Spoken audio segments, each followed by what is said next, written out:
देखो पहला क्या आता है, वायु संयोग के आधार पर। देखो यहां पर क्या है, इसके आधार पर। एक तो ये होता है वायु हवा या संवेग के आधार पर। वेग का मतलब भी क्या होता है, संवेग का मतलब भी हवा ही होता है।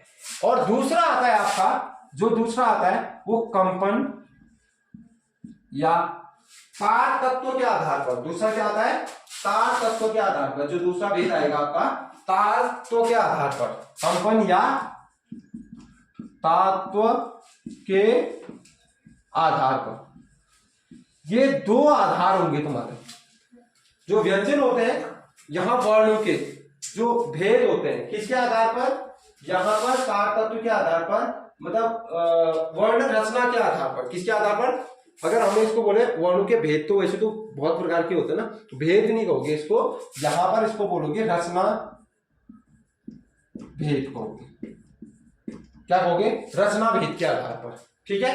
अब यहां पर जो आता है वायु वेग, हवा या हवा जो आपकी बाहर निकल रही है, जो आप अंदर ले रहे हो, उसके आधार पर भी वर्णों को क्या किया गया है, बांटा गया है। दूसरा आता है आपका कंपन या तारत्व। ये तारत्व का आधार, तारत्व का मतलब भी क्या होता है, ये भी कंप नहीं होता है, प्रकंपन होता है। प्रकंपन आपने पढ़ा था ना, प्रकंपन आपने पढ़ा होगा, आपने ये पढ़ा होगा कि जैसे र होता है, र होता है ना, ये क्या कर रहा है, प्रकंपित कहलाता है। ये प्रकंपित भी कहते हैं इसको। ठीक है, जिसमें कंपन उत्पन्न हो। तार तत्व का मतलब होता है, तारत्व का मतलब होता है कंपन होना। और वैसे मैंने सीधे लिख दिया आपको, कंपन या प्रकंपित भी कहते हैं। कभी कभी आपको ये भी आएगा तो ये भी आपको याद रखना है। मान लो ये भी आ गया तो ये भी वही है, इसका अर्थ भी कंपन है, और प्रकंपन का मतलब भी क्या है, कंपनी है। समझ गए। इसके आधार पर वर्णों को कितने भाग में बांटा गया है, दो। क्या क्या होते हैं, एक आता है अल्प प्राण और एक आता है महाप्राण। समझ गए। और इसके आधार पर जो भाग में इसके आधार पर भी बांटा गया है, इसमें आता है क्या आपका अघोष और सघोष। ये दो आधार होते हैं इनके। घोष भी बोल सकते हो इसको, घोष सघोष भी बोल सकते हो और घोष भी बोल सकते हो। ठीक है, ये घोष भी होता है, घोष को सघोष भी बोलते हैं, एक ही बात है। ठीक है, सघोष या घोष भी बोल सकते हो, या इसको अघोष ही कहते हैं। अब देखो यहां पर जो पहला भाग है ये वायु वेग के संयोग के आधार पर है, वायु के आधार पर है। और यहां किसके आधार पर है, कंपन के आधार पर। जिसमें कंपन हो रहा है या जिसमें नहीं कंपन हो रहा है, जिसमें वायु धीरे से आ रही है, एक में वायु क्या आ रही है, तेजी से आ रही है। तो इस आधार पर कितने भाग में बांटा गया है, इसको दो भाग में बांटा गया है। समझ गए, आए समझ में। अब उसके बाद पहला जो भाग है आपका वायु संयोग के आधार पर, कौन सा है, वायु संयोग के आधार पर। देखो फर्स्ट भेद आपका वायु या हवा संवेग के आधार पर। अब ध्यान से सुनना, इसको पहले समझने की कोशिश करो इसको। देखो अब इसमें क्या होता है, देखो पहला आता है आपका अल्प प्राण। पहले इसको समझो। अल्प मीन से होता है थोड़ा या कम, थोड़ा या कम। अब प्राण का मतलब होता है हवा या वायु, दो चीजें। देखो इसका मतलब होता है थोड़ा या कम, ठीक हो गया। इसका मतलब है हवा या वायु।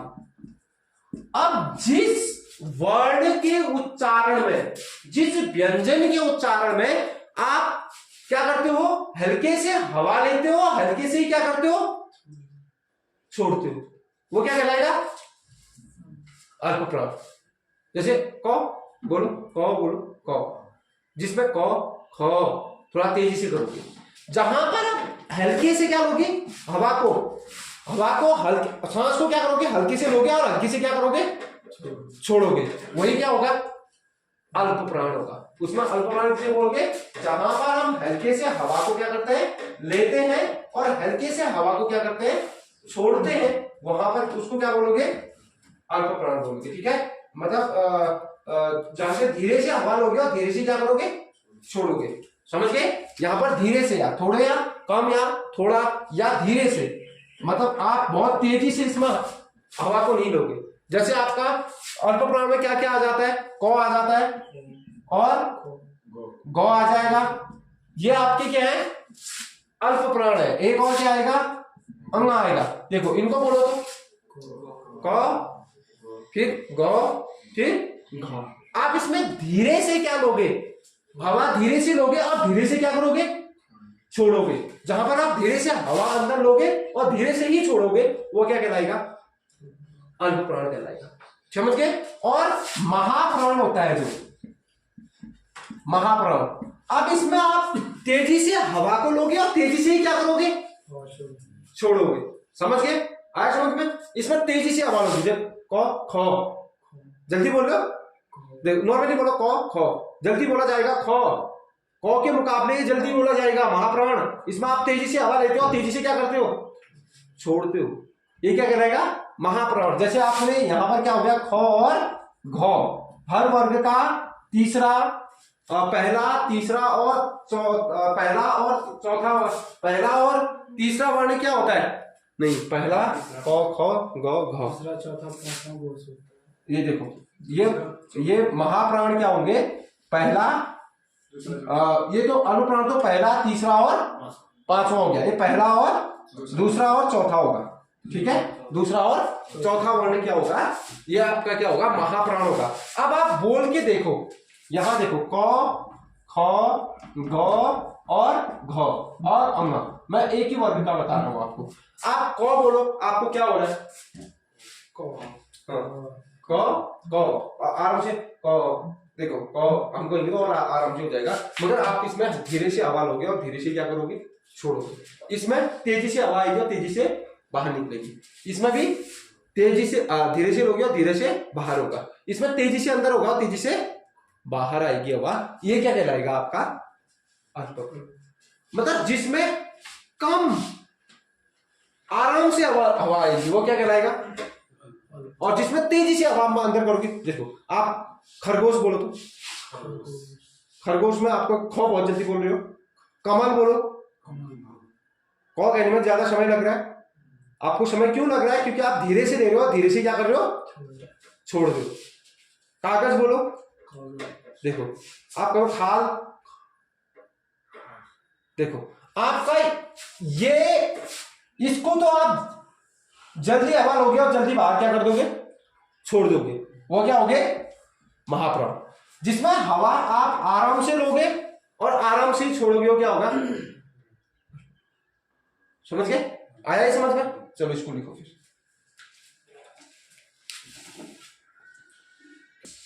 आपके क्या आ गया, वर्ण रचना के भेद। आपसे कभी पूछ सकता है, मान लो कुछ भी पूछ सकता है, कभी पूछता है कि वर्ण रचना के आधार पर वर्ण कितने प्रकार के होते हैं या व्यंजन कितने प्रकार के होते हैं। आप क्या कहोगे, 2 प्रकार के होते हैं। पहला क्या होता है, वायु संवेग के आधार पर, पहला आ गया। दूसरा आ गया तार कंपन या तारत्व के आधार पर। ये 2 भेद हो जाते हैं। फिर से ये क्या हो गए, 2, फिर से 2 भेद हो गए। ये क्या कहलाएंगे, अल्प प्राण, अल्प प्राण व महाप्राण। समझ गए? और यहां पर 2 भेद फिर कर दोगे, इसके क्या हो जाएंगे, अघोष या घोष, इसको कह सकते हो, सघोष भी कह सकते हो। ये 2 भेद हो जाएंगे। समझ गए? ऐसा ही बना लो विचार और आसानी से समझ में आ जाएगा। तुम्हें लिख लो ऐसा।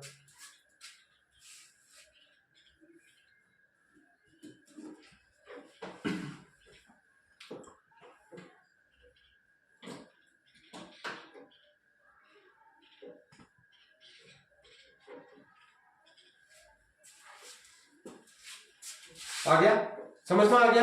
अब आपको कभी पूछा जाता है कि क्या भेद होते हैं, आपको पता चल गया कि हाँ, वर्णों को रचना के भेद, रचना के आधार पर भी बांटा गया है। इसके आधार पर रचना क्या, मतलब रचना क्या होता है, रचना का मतलब क्या हुआ, बनाना। रचना का मतलब क्या है, बनाना। किसी को आप अगर मान लो कोई पेंटिंग बना रहे हो, आप उस पेंटिंग की क्या कर रहे हो, रचना कर रहे हो। मान लो आपने एक कविता लिखी, उस कविता की क्या कर रहे हो, रचना कर रहे हो। किसी को बनाना ही क्या होता है, रचना। या बनावट के आधार पर भी दो प्रकार से इनको क्या किया गया है, बांटा गया है। आप लिखो इसमें पहला वायु वेग के आधार पर अल्प प्राण लिख दो, सीधे नीचे लिख दो अल्प प्राण, अल्प प्राण, अल्प प्राण, पहला लिख लो अल्प प्राण, अल्प प्राण, पहला लिखो क्या अल्प प्राण, फर्स्ट क्या आएगा अल्प प्राण, अल्प प्राण। देखो अल्प प्राण शब्द कितने किससे बना है, ये शब्द अल्पदल प्राण से बना है। अल्प का अर्थ क्या है, कम या थोड़ा या धीरे, ये सब कह सकते हो। जिसमें मतलब ये सूचक क्या है, कम का सूचक है। जो प्राण का मतलब क्या होता है, वायु या हवा, समझ गए। ये दो शब्दों से मिलकर बना है, अल्पदल प्राण से मिलकर बना है। अल्प का अर्थ होता है कम, थोड़ा या धीरे से, और प्राण का अर्थ होता है वायु या हवा, समझ गए। आ गया। अब अल्प प्राण की जो परिभाषा लिखोगे, इसमें लिखो जिन वर्णों के उच्चारण में, जिन वर्णों के उच्चारण में, जिन वर्णों के उच्चारण में, उच्चारण में, जिन वर्णों के उच्चारण में हवा धीरे से ली जाए, धीरे से ली जाए, जिन वर्णों के उच्चारण में, जिन वर्णों के उच्चारण में हवा, वायु, हवा, हाँ हवा लिखते ना, जिन वर्णों के उच्चारण में हवा धीरे से ली जाए वह धीरे से छोड़ी जाए। क्या की जाए, धीरे से ली जाए वह धीरे से छोड़ी जाए, छोड़ी जाए, वो क्या कहलाएंगे अल्प प्राण। मगर मैंने पहले लिखा होगा जिनके उच्चारण में कम समय लगता है वो अल्प प्राण, और जिनके उच्चारण में ज्यादा समय लगता है वो महाप्राण। ये भी होता है, हाँ ये भी होता है, ठीक है, ये भी होता है। आप इसको भी लिख सकते, क्योंकि ये ज्यादा सटीक मुझे अच्छा लगा, क्योंकि इसमें आप जब बोलते हो ना ऐसा ही होता है, ठीक है। तो जिन वर्णों के उच्चारण में क्या करोगे, हवा धीरे से लोगे और धीरे से क्या करोगे, छोड़ोगे, वो क्या कहलाएगा अल्प प्राण कहलाएगा, ठीक है। वो क्या होगा अल्प प्राण, उसे अल्प प्राण कहते हैं। देखो नीचे एक नोट बना के लिखो, नोट लिखो, हर वर्ग का, हर वर्ग का, वर्ग का पहला, तीसरा और पांचवा वर्ण क्या होगा, अल्प प्राण होगा, प्राण होगा। और क्या अल्प प्राण होगा, उसके अलावा जो अंतस्थ व्यंजन होते हैं वो भी क्या आते हैं, अल्प प्राण में आते हैं। अंतस्थ व्यंजन भी क्या आएंगे, अंतस्थ व्यंजन, ये भी क्या होंगे, य, र, ल और व, ये भी क्या होंगे अल्प प्राण ही होंगे। ये भी क्या कहलाएंगे, अल्प प्राण कहलाएंगे, समझ गए। ये भी अल्प प्राण होंगे। आपको अभी मैं एक चित्र बना के दिखाऊंगा, तो उसमें आपको और अच्छी तरह समझ में आ जाएगा, ठीक है, ये और अच्छी तरह समझ में आएगा तुम्हें। वर्णों के उच्चारण में, जिन वर्णों के उच्चारण में हवा तेजी से ली जाती है, ली जाती है, जिन वर्णों के उच्चारण में हवा तेजी से ली जाती है वह तेजी से छोड़ी जाती है, तेजी से छोड़ी जाती है, छोड़ी जाती है। जिन वर्णों के उच्चारण में क्या होगा, तेजी से आप हवा लोगे और तेजी से बाहर क्या कर दोगे, छोड़ दोगे, वो क्या कहलाएगा, महाप्राण होगा। समझ गए। और हर वर्ग का कौन सा वर्ण है, दूसरा और चौथा वर्ण। नोट कर दो नीचे, नोट लिखो, हर वर्ग का कौन सा, दूसरा व चौथा क्या होगा, महाप्राण होगा। ठीक है, महाप्राण होगा, महाप्राण। दूसरा और चौथा वर्ण महाप्राण होगा। और क्या होगा, जो ऊष्म व्यंजन होते हैं, कौन से, ऊष्म व्यंजन कौन से हैं, फ, श और स और ह, ये भी क्या आएंगे, महाप्राण ही होंगे। ये भी क्या होंगे, महाप्राण ही होंगे। ठीक है,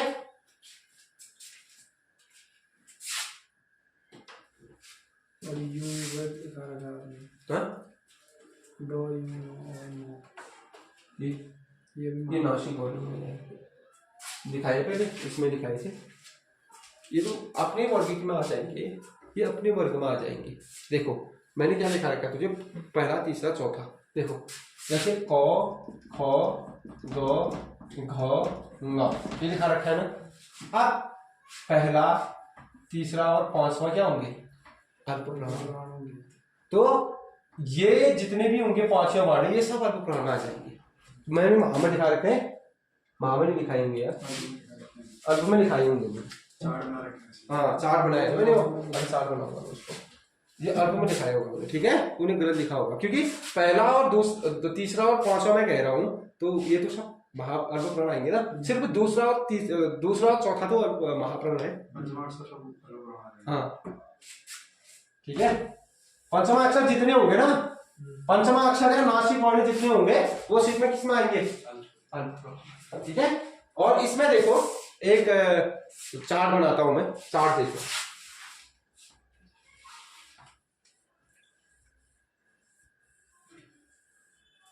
ये है हाथ का चित्र आपका। ठीक है, अब इसमें आपने क्या करना है, आपको अगर ऐसे समझ में नहीं आ रहा है, ये जो वर्ग है हमारे, 5 वर्ग होते हैं ना, वर्ग कितने होते हैं, 5 वर्ग। अब इन 5 वर्गों को अल्पप्राण महाप्राण में कैसे बांटा जाता है, 5 वर्गों के व्यंजनों को कैसे बांटोगे, क, ख, ग, घ, ङ। हो गए। आगे आपका देखो, क क्या है, अल्पप्राण, ये हो गया आपका अल्पप्राण। ये क्या हो गया, अल्प, उसके बाद वाला महा, उसके बाद वाला अल्प, उसके बाद वाला महा, उसके बाद वाला अल्प। समझ गए। देखो छोटे से लो, अल्प छोटा है ना हमारा, ये छोटा है, या यहां से लो या यहां से लो, अल्प महा, अल्प महा, अल्प। समझ गए। अब आपको ज्यादा परेशानी नहीं आएगी। देखो उसी तरह चौ, छ, ज भी आएगा, चौ, छ, ज, झ और या। आपका अगर क अल्पप्राण है तो ख महाप्राण है, ग अल्पप्राण है, घ क्या है, महाप्राण, अंगा क्या है, अल्पप्राण। वैसे चौ क्या है, महाप्राण, अल्पप्राण, छ क्या है, महाप्राण, ज क्या है, अल्पप्राण, झ क्या है, महाप्राण, और यहाँ क्या है, अल्पप्राण। ऐसे ही आपके और भी आ जाएंगे, जैसे आपके उसके बाद आ गया ट, ठ, ड, ढ और अण। फिर उसके बाद त, थ, द, ध और न। ये 5 वर्ग को आप ऐसे पता कर सकते हो, ये अल्प है, ये महा है, ये अल्प है, ये महा है, ये अल्प है। समझ गए। ये अच्छा ट्रिक है आपके लिए याद करने के लिए। उसके बाद आप यो, और मैंने आपको बता रखा है अल्पप्राण य, र, ल, व, य, र, ल, व, य, र, ल, व। देखो य, र, ल, व भी क्या होते हैं, अल्पप्राण होते हैं। और श क्या होते हैं? महाप्राण होते हैं। अगर आपको ऐसे नहीं आ रहा है, जो मैंने परिभाषा लिखा रखी है, आप ऐसे याद करना कि जिनको बोलने में कम समय लगे वो अल्पप्राण, जिनको बोलने में ज्यादा समय लगे महाप्राण। समझ गए? ख, जैसे ख बोलोगे, ख ज्यादा खींचोगे ना, ग, घ, ङ, ये। समझ गए? इस तरह से आपको ये लिखना है। बना लो आप इसे, जिसने नहीं बनाया मैं भी बना दूं। अब मैं कहूँ बोली भी तो नहीं आएगी।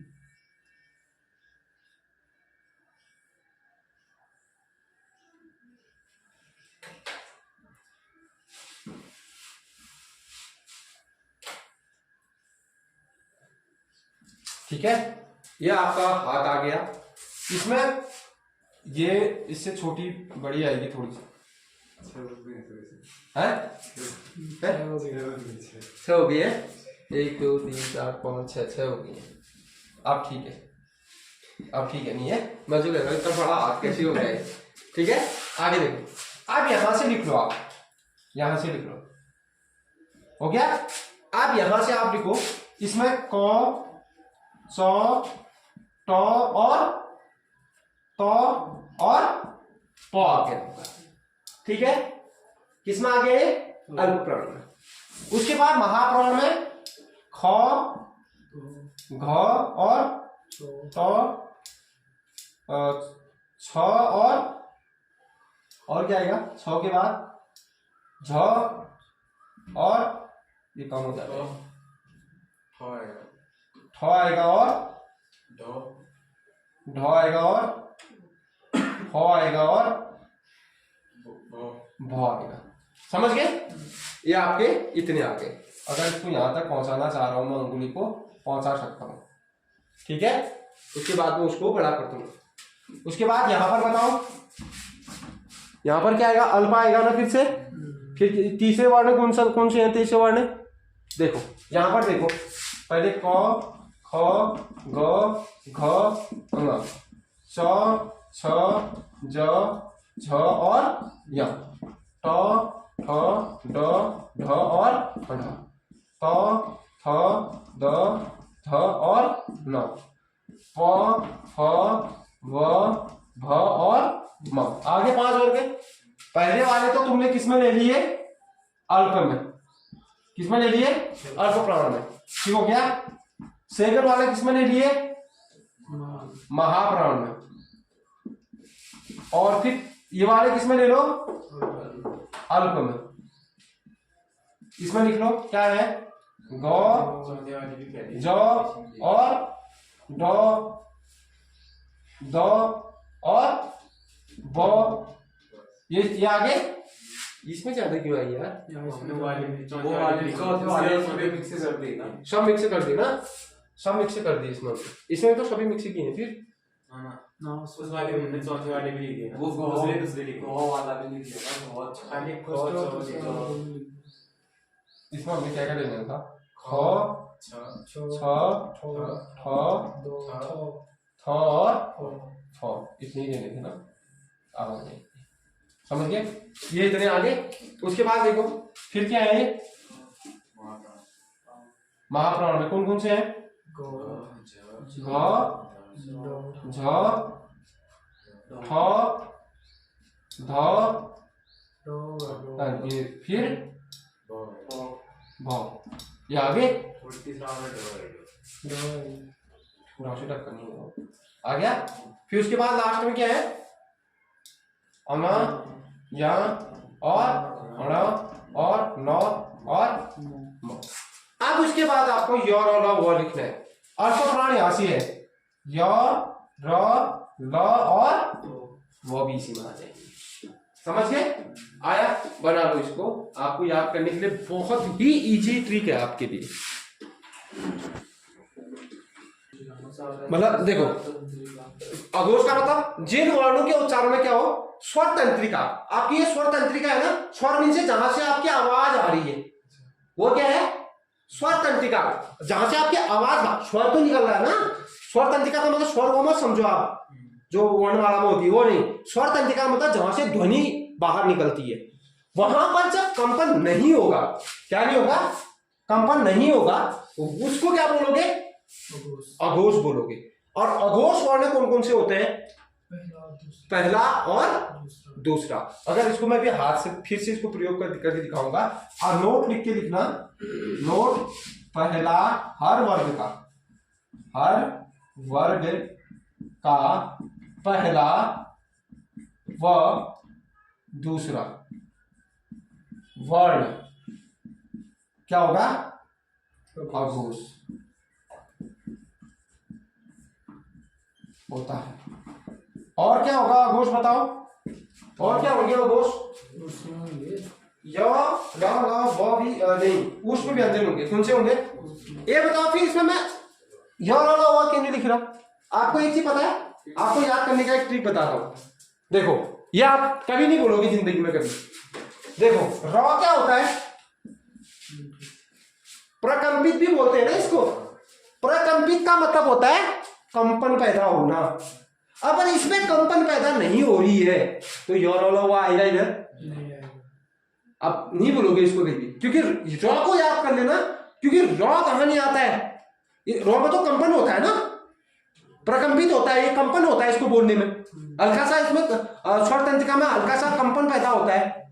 तो जब रॉ नहीं आ रहा है तो यो रॉ ल वो ये पूरी नहीं आएंगे, समझ गए। इसमें आएगा क्या, इसमें ऊष्म व्यंजन आएंगे। कौन से आएंगे, ऊष्म व्यंजन। क्या आएगा, श, और इसमें ह नहीं होगा ना, इसमें ह नहीं आएगा, सिर्फ जो स होते हैं तीन, कौन से, तालवी श, मूर्धन्ती श और दंती श, ये तीन ही श क्या होंगे, अघोष होंगे।